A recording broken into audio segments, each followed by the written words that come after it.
कहते कि रशिया का एक बॉम्बर विमान कोंगो में जाके गिर जाता है। अब इस क्रैश की डिटेल रॉबर्ट पैटरसन एयरबेस पर हो रहे साइकिक रिसर्च प्रोग्राम में भेज दी जाती है, जहाँ पर रोजमेरी स्मिथ नाम की एक साइकिक इस क्रैश की डिटेल को कागज पर ड्रॉ करने लगती है और वो एग्जैक्ट कोऑर्डिनेट बता देती है कि ये प्लेन यहाँ पर क्रैश हुआ है। आपको क्या लगता है वहाँ पर प्लेन मिला होगा? बिल्कुल मिला था, एग्जैक्ट उसी जगह पर मिला था। रोजमेरी स्मिथ ऐसी साइकिक थी जो आंखें बंद करके अगर किसी जगह का ध्यान लगाए तो वो उस जगह को रियल टाइम में देख सकती थी। यानी जिस प्लेन को सोवियत यूनियन की मिलिट्री, कोंगो देश की आर्मी और दुनिया भर के जासूस ढूंढ रहे थे, उस प्लेन को अमेरिका में एक छोटे से रिसर्च सेंटर में बैठी एक महिला ने आंखें बंद करके ढूंढ लिया था। आइए जानते हैं कहानी की शुरुआत कहां से हुई थी। जब सोवियत यूनियन ने पहली सैटेलाइट उड़ाई तो इस घटना ने अमेरिकियों के कान के नीचे ऐसी बंसी बजाई जिससे अमेरिकियों की चीखें दूर तक भी सुनाई। इसके बाद CIA मार्स पर जाती है, लेकिन वो जाने के लिए स्पेसशिप का इस्तेमाल नहीं करते, बल्कि वो इस्तेमाल करते हैं साइकिक का। पर क्यों? चलो पता करते हैं। सोवियत यूनियन की शुरुआती एक्सपेरिमेंट में उन्हें कुछ ऐसे लोग मिले जो अपने दिमाग से चीजों को कंट्रोल कर सकते थे। अब 1972 में अमेरिकियों के हाथ एक ऐसी रिपोर्ट लगी जिसने पूरे अमेरिका में तहलका मचा दिया, जिसमें ये दावा किया गया था कि भैया रशिया वाले पानी की तरह ESP प्रोग्राम में पैसा बहाए जा रहे हैं। ESP बोले तो एक्स्ट्रा सेंसरी परसेप्शन, वो लोग होते ना दिमाग पढ़ने वाले। हाँ वही। अब सोवियत यूनियन को भरोसा था कि अगर वो माइंड रीडर्स या टेलीकिनेसिस करने वाले लोगों को ढूंढ ले, उन्हें ट्रेन करे, तो वो अमेरिका में जासूसी कर सकते हैं। क्योंकि सोवियत यूनियन को ये डर था कि अमेरिका ने जो माल जर्मनी से हड़पा है, यानी कि रिसर्च पेपर और साइंटिस्ट, उन चीजों का इस्तेमाल करके अमेरिका बहुत ही घातक हथियार बना रहा है, तो जासूसी करना तो बनता है। अब जैसे ये खबर अमेरिकियों को मिली तो आप तो जानते ही हो, अमेरिकियों का रोना धोना शुरू। हाय हाय हम तो पीछे रह गए। इसके बाद CIA, US आर्मी और defence intelligence agency US Congress से कहते हैं पैसा निकालो, रशिया वाले आगे निकल गए, हमें भी ESP प्रोग्राम शुरू करना है। अब इस पैसे का इस्तेमाल करके इन्होंने पूरे देश के अंदर सीक्रेट फैसिलिटीज खोल दी और ऐसे लोगों को ढूंढ ढूंढ कर लाने लगे जो ये क्लेम करते थे कि उनके पास ESP पावर्स है। लेकिन इस साइकिक प्रोग्राम का सबसे बड़ा उद्देश्य ये था ऐसे लोगों को ढूंढना जो रिमोट व्यूइंग कर सके, मतलब एक लोकेशन पर बैठकर दूसरी लोकेशन पर क्या चल रहा है ये बता सके। तो क्या ऐसे लोग मिले? बिल्कुल। क्या रिमोट व्यूइंग से कोई सक्सेस मिली? बिल्कुल मिली। उदाहरण के लिए इजराइल की सीक्रेट सर्विस एजेंसी मोसाद, जिसे दुनिया में अपने बेहतरीन ऑपरेशन करने के लिए जाना जाता है, इन्होंने अमेरिकियों के साइकिक रिमोट व्यूअर्स की मदद से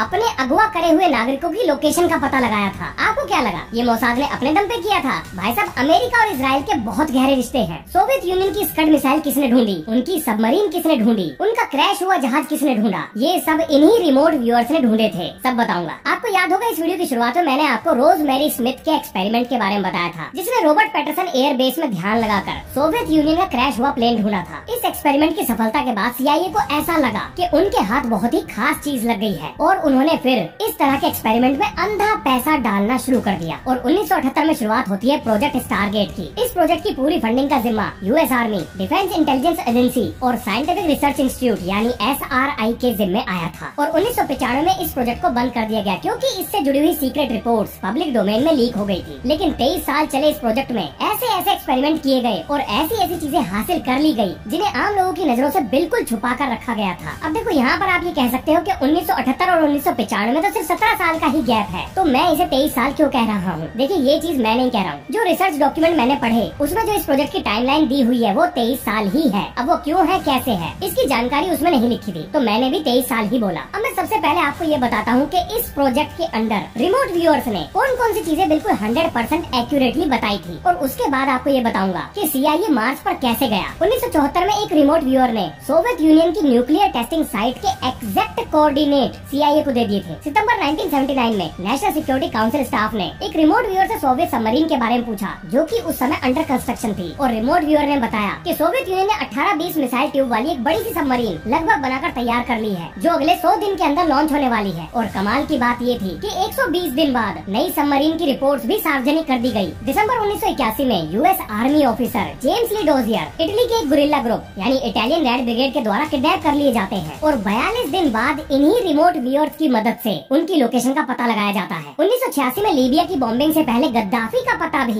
इन्हीं रिमोट व्यूअर्स ने लगाया था और रशिया की सीक्रेट सर्विस एजेंसी KGB के एक कर्नल जो जासूसी करते हुए साउथ अफ्रीका में गिरफ्तार हुए थे, यानी अपने पॉकेट कैलकुलेटर के अंदर जो सीक्रेट कम्युनिकेशन डिवाइस का इस्तेमाल कर रहे थे उसका पता भी इन्हीं रिमोट व्यूअर्स ने लगाया था। 1994 में नॉर्थ कोरिया के पास प्लूटोनियम आ जाने की खबर भी इन्हीं रिमोट व्यूअर्स के द्वारा बताई गई थी। ऐसी ना जाने कितनी अनगिनत कामयाबी इस प्रोजेक्ट से हासिल की गई थी, मैं बताते बताते थक जाऊंगा, इसलिए मैं इस इन्फॉर्मेशन का जो सोर्स है उसका लिंक आपको जरूर दूंगा जो आपको कम्युनिटी पोस्ट पोस्ट और विज्ञान रिचार्ज के व्हाट्सएप चैनल पर भी मिल जाएगा। अब इस प्रोजेक्ट की इतनी जबरदस्त कामयाबी ने CIA के दिमाग में एक बीज डाला कि अगर हम धरती के किसी भी कोने पर रिमोट व्यूइंग से कुछ भी देख सकते हैं तो क्या हम धरती के बाहर भी जा सकते हैं, मतलब रिमोट व्यूइंग से दूसरे ग्रहों पर भी देख सकते हैं क्या? आपको क्या लगता है क्या हुआ होगा? चलो मैं ही बता देता हूँ। और यहाँ से शुरू होती है कहानी जो मैकमोनेगल की। इस इंसान को CIA ने मार्स पर और समय में पीछे भी भेजा था। हाँ जी, ये बिल्कुल सच है, पर ये किया कैसे गया, अब इसके बारे में जानते हैं। जो मैकमोनेगल इतिहास के वो पहले आदमी थे जो मार्स पर गए थे और इन्होंने टाइम ट्रेवल भी किया था, ऐसा दावा CIA और इन्होंने खुद भी किया है, जिसके प्रूफ्स भी हैं। अब देखो, क्योंकि इनका नाम बहुत बड़ा है तो जो कहकर बुला लेते हैं, बोलने में मुझे भी थोड़ी सी आसानी हो जाएगी। ये आदमी US आर्मी का इंटेलिजेंस ऑफिसर था जिसने वियतनाम वॉर में सर्व किया था और 1970 में एक हेलीकॉप्टर क्रैश की वजह से इनके दिमाग पर बहुत गहरी चोट लगी और जब ये ठीक हुए तो इन्हें ऐसा लगा कि इनके पास साइकिक पावर्स हैं और ये US गवर्नमेंट के लिए एक साइकिक जासूस की तरह काम करने लगे। 1978 और 1984 के बीच में इन्होंने लगभग 450 साइकिक प्रोजेक्ट्स पर काम किया था और KGB कर्नल के कैलकुलेटर के अंदर जो सीक्रेट कम्युनिकेशन डिवाइस लगा हुआ था वो भी इन्होंने ही ढूंढा था। पर 22 मई 1984 को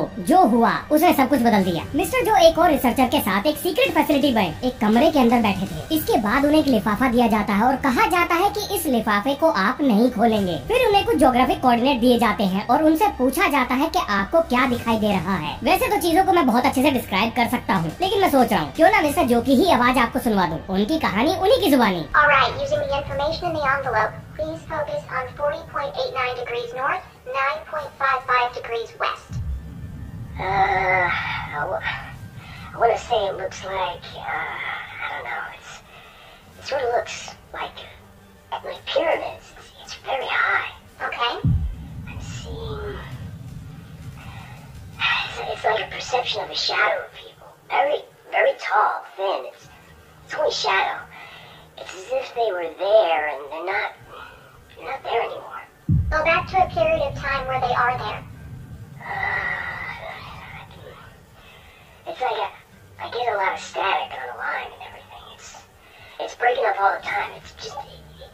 It's very fragmentary pieces. Just report the data. Don't try to put things together. Just report the raw data. I just keep seeing very large people. They appear thin and tall, but they're very large. Wearing some kind of strange clothes.